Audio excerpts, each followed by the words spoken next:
நான் வந்து கொஞ்ச நாளாகவே பார்த்தீங்கன்னா டயட் சார்ட் போடுறேன்னு சொல்லி சுற்றிட்டு இருந்தேன். இது என்ன டயட் சார்ட் அப்படின்னு கேட்டிங்கன்னா, நல்லா தான் இருக்குது பாடி, பட் ஹெல்த்தியான டயட் என்ன சாப்பிட்றதுன்னு தெரில. ஸோ அதனால் பார்த்துட்டு இருந்தப்போ ஒன்று நான் கண்டுபிடிச்சேன். இந்தியன் கவுன்சில் மெடிக்கல் ரிசர்ச் என்ன சொல்கிறாங்கன்னா, ICMR ஒரு நாளைக்கு ஒருத்தருக்கு நல்லா இருக்க பாடிக்கு என்ன டயட்டுன்னு பார்த்தீங்கன்னா, வெஜிடபிள்ஸ் வந்து 400 கிராம்ஸ், ஃப்ரூட்ஸ் வந்து 100 கிராம்ஸ், பல்சஸ், எக்கு, மீட்டு எதாக இருந்தாலும் இது 3ல் 85 கிராம்ஸ், மில்க் ஆர் கர்ட் வந்து 300 ml, நட்ஸ் அண்ட் சீட்ஸ் வந்து 35 கிராம்ஸ், ஃபேட்ஸ் அண்ட் ஆயில்ஸ் நம்ம யூஸ் பண்ணுற கோகோனட் ஆயில் ஆகட்டும், கீ ஆகட்டும், இது வந்து 27 கிராம்ஸ், தானிய வகைகள் இந்த பச்சைப்பயிறு அது எல்லாமே வந்து 250 கிராம்ஸ். ஸோ இதுதான் வந்து ஒருத்தருக்கு நார்மலான பாடிக்கு இருக்கிற டயட்டுங்க. நீங்கள் வந்து இன்டர்மீடியேட் ஃபாஸ்டிங்கு, அது என்ன பேலியோ டயட்டு, அது இதுன்னு அத்தனை டயட் பார்க்குறாங்க.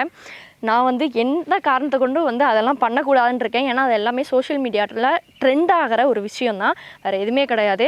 உங்கள் ஹெல்த்தியான பாடிக்கு ஹெல்த்தியான டயட்னால் நீங்கள் வந்து இதை ஃபாலோ பண்ணலாம். உங்கள் ஃபேட்டை மட்டும் மெயின்டைன் பண்ணுறதை நீங்கள் வந்து கற்றுக்கோங்க. குண்டாக இருக்கிறவங்களுக்கு அதை பற்றி எனக்கு தெரியல, இது நார்மலான பாடிக்கு தாங்க நான் சொல்லியிருக்கேன். Thank you so much.